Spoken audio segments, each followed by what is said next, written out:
and welcome to the second lesson of the course Getting Started. Today we'll be covering board setup and game notation. So the first thing we're going to do is set up the white pieces.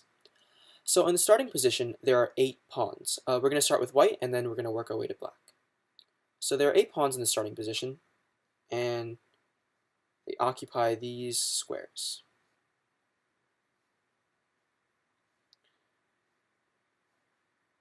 Now, the easiest way of setting up a chessboard is to work from the corners inwards, because for the most part it acts like a mirror around the middle, so it's quite simple to work with.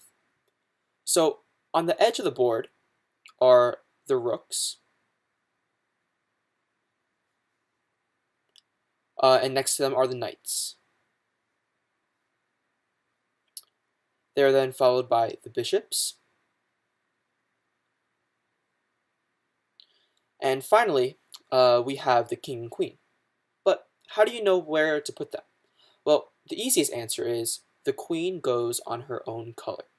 In this case, white has a white queen, so naturally the queen will go on a white square. So the queen would go right here on the white square, and the king fills the only remaining square. Now, how would you set it up for black? Well, it's very simple. Essentially what you do is you mirror white's setup.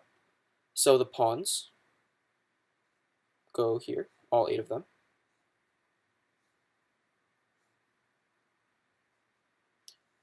Again, this is from white's perspective. The rooks go on the corners, followed by the knights, then the bishops. You can just ask yourself again here, where does the king and queen go? And answer simple again, the queen goes on her own color. And the king fills the remaining square. So that's setting up the white pieces and the black pieces, and this is the starting position of the game. Now, the next thing we're going to cover is notation.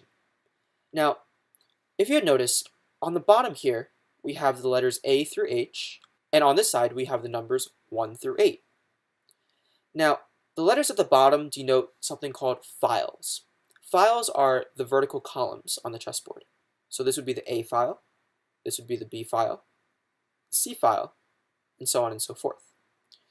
And the numbers represent ranks. So this would be the first rank, the second rank, the third rank, and so on and so forth.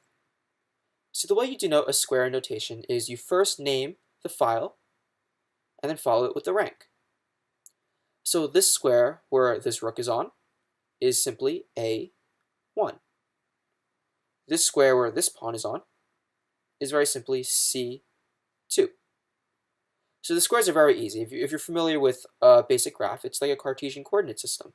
All you do is you follow the x coordinate on the grid, and then you go to the y coordinate. So it's very easy to name all these squares. The square with this cursor on, H5. Now, the reason why notation is important is because it helps us record games. So by recording games, what I mean is we write down the moves. So each one of these pieces has a prefix associated with it. So the prefix for the pawn is nothing but the file it's on. So we have an A pawn, a B pawn, a C pawn, a D pawn, an E pawn, F pawn, G pawn, and H pawn. And when you're using notation, all you're going to use is the name of the file. So, what about knights? Now, knights, as you know, start with a K, just like the Knights of the Holy Templar, but unfortunately, this prefix is already taken by the king. So the knight's prefix is an N. The bishop's prefix is a B. The rook's prefix is an R. The queen's prefix is a Q. And the king's prefix is a K. And the way to notate is to simply state the prefix followed by the name of the square it's going to. So what do I mean by this? So on the very first move, as you know, a pawn can move either 1 space forward or 2 spaces forward. So let's say this E pawn moves 2 spaces forward. What would this be in notation? It would be very simply E4. Or the pawn goes to E4. Now, if black replies with this move, what's happening here? The knight is going to C6. So simply write this as N C6. 6.